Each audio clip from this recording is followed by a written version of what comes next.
In Numbers chapter 7, we see Gideon finally preparing for battle. He's left with 300 men getting ready to battle, and he's afraid.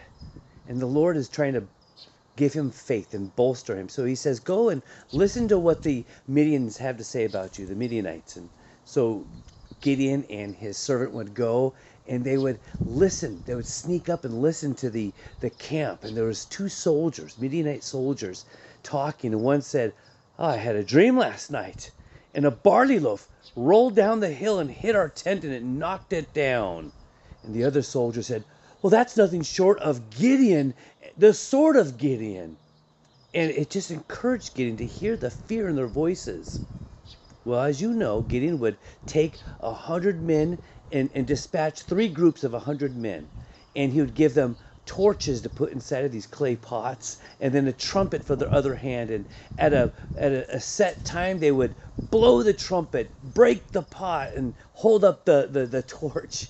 And they surrounded the Midianites, and they would hear the trumpet. They would hear the crashing of the clay pots. They would see the light, and they would be confused and not sure what to do. And they actually raised their swords against one another, and you would see that Gideon would destroy this vast army.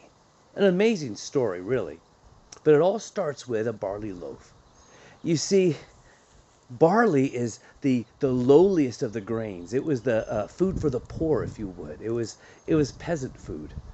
When we grew up, my mom would make us eat bread that was this 29 grain whole wheat buckwheat bread that had twigs in it. It was gross, and we didn't like it.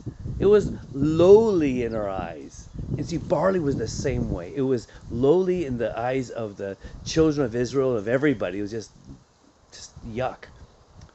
They were looking for wonder bread, but barley loaf would come tumbling down. And it was a sign that God would use the insignificant to destroy the mighty.